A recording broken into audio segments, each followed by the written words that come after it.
Olá, amigos, muito obrigado pela sua vinda aqui no canal. Meu nome é Ricardo Sandes e hoje vamos falar sobre Maria, a mãe do nosso Senhor e Salvador Jesus Cristo. Eu vou focar no que a Bíblia fala exatamente sobre ela e aproveitar alguns outros dados históricos ao seu respeito. No decorrer do vídeo, você vai saber se ela teve outros filhos. Vou te falar onde ela viveu após a subida do Senhor Jesus ao céu e provavelmente quando ela morreu.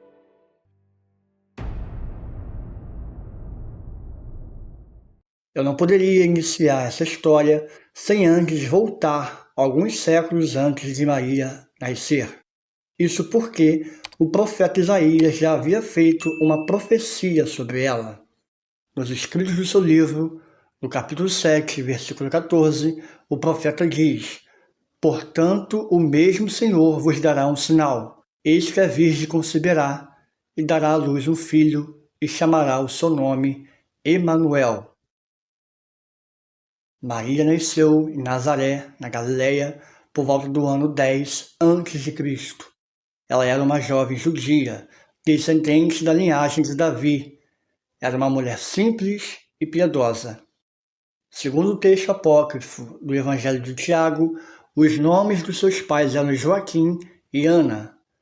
Quando Maria tinha cerca de 13 anos, foi prometida em casamento a José, um carpinteiro de Nazaré, que também era da linhagem do rei Davi. Naquela época, os noivados eram uma espécie de pré-casamento, onde o noivo e os pais da noiva preparavam o que era necessário para a cerimônia. Os noivos só podiam consumar o casamento na intimidade quando todo o cerimonial da festa tivesse sido concluído. Era esse o caso de José, que ainda não havia se juntado intimamente com Maria, pelo fato de ainda não serem casados.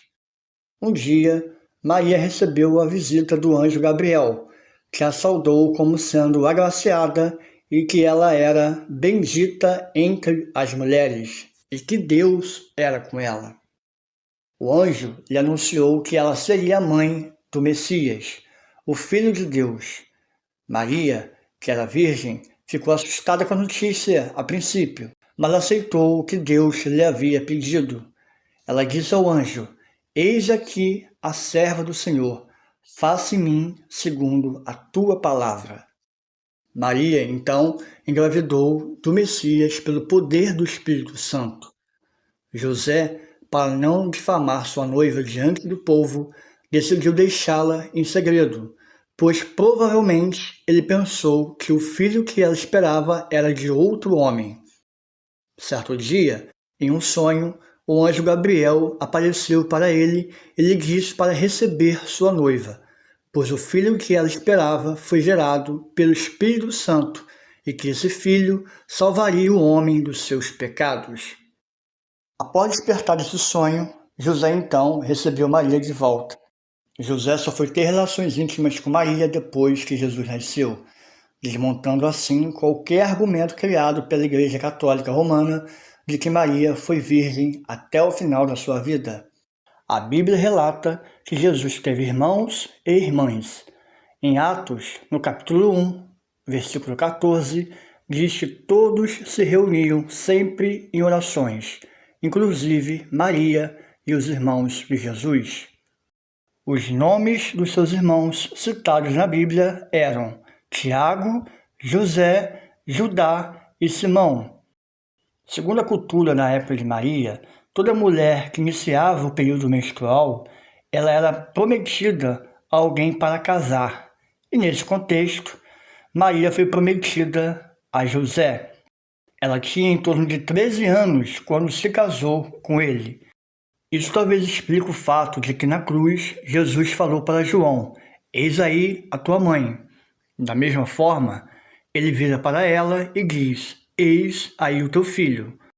Alguns estudiosos entendem que se ela tivesse tido filhos homens, Jesus não precisaria deixar ela aos cuidados de João assim que ele fosse embora deste mundo. Isso não significa que Maria tenha permanecido virgem depois do nascimento de Jesus. Duas opções podem ter ocorrido: ela não teve mais filhos homens ou ter tido apenas filha mulher, pois é descrito na Bíblia que Jesus tinha irmãs.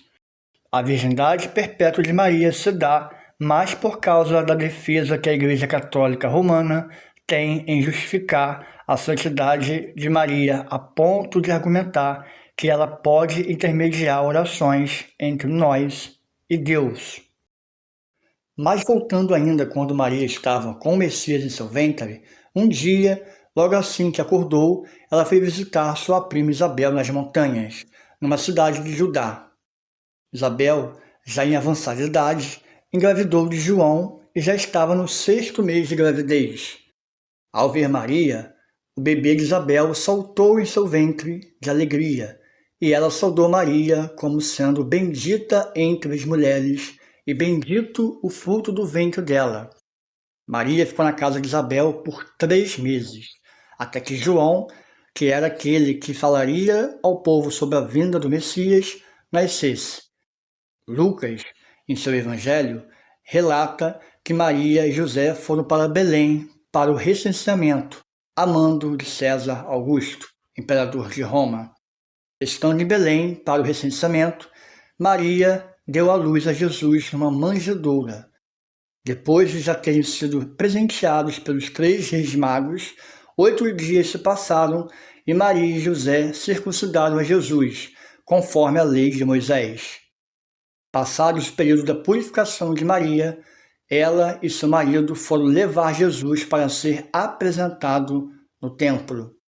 Simão, um homem muito temente a Deus, pegou Jesus nos braços para a apresentação e o abençoou.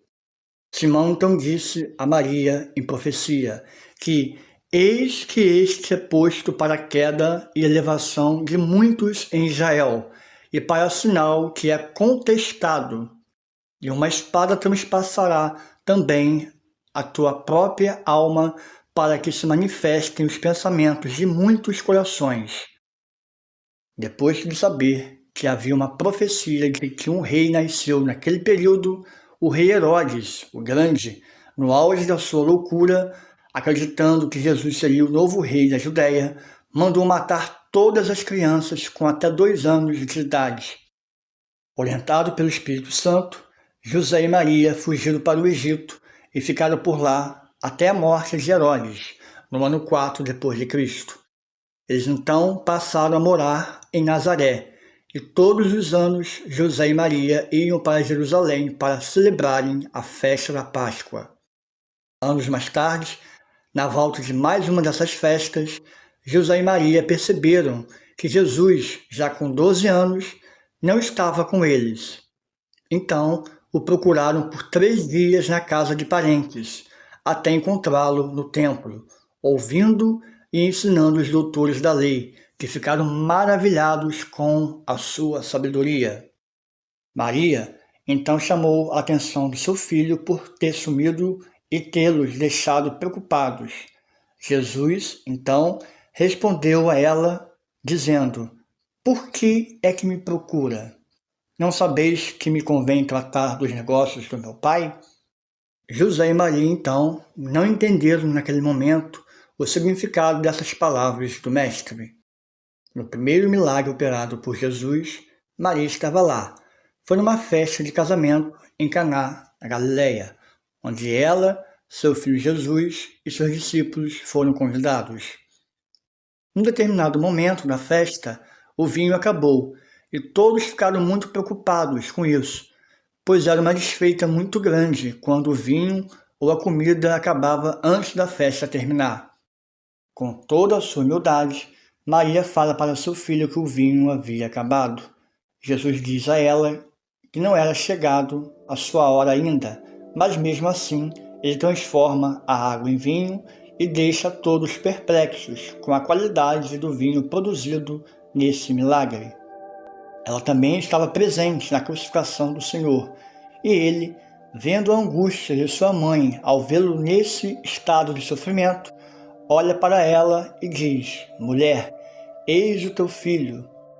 Do mesmo modo, ele também olha para João e fala: eis aí a sua mãe.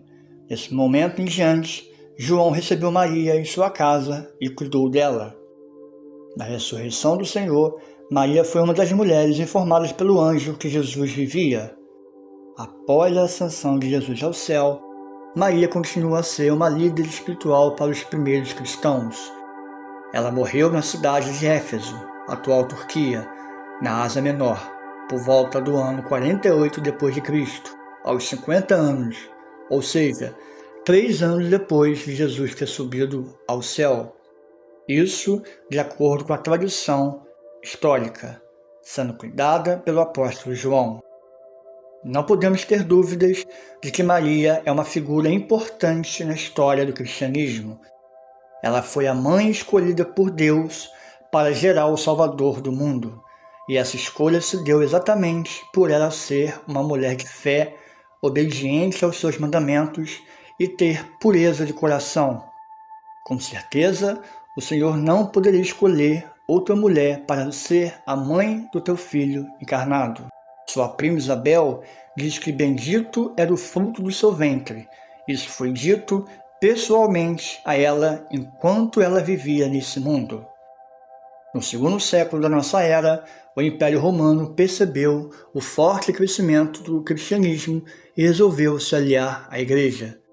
Infelizmente, com essa união, a Igreja do Senhor se corrompeu em vários dos seus ensinamentos genuinamente cristãos e permitiu que costumes pagãos fossem introduzidos no meio do povo. Surgiu aí a venda do perdão e a introdução de adoração às imagens, que inicialmente foram usadas como uma forma de ilustrar trechos bíblicos, já que a maioria do povo não entendia a linguagem na qual eram faladas as cerimônias da igreja, que era em latim ou em grego.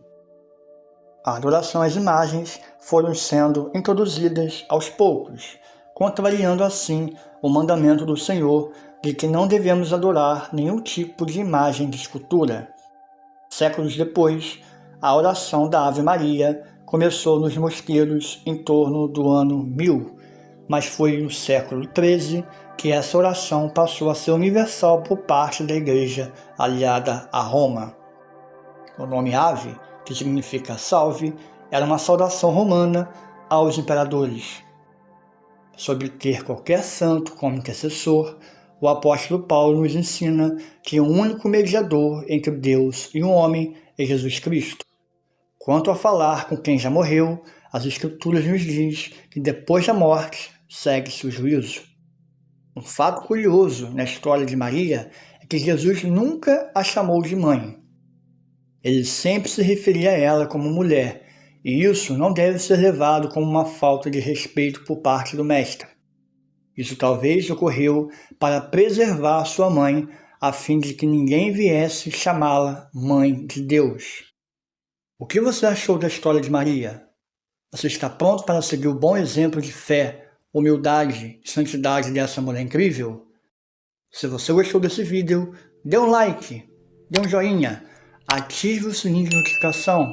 Dessa forma, todas as vezes que novos vídeos forem sendo postados, a plataforma vai te avisar. Fique com Deus e que Ele te abençoe.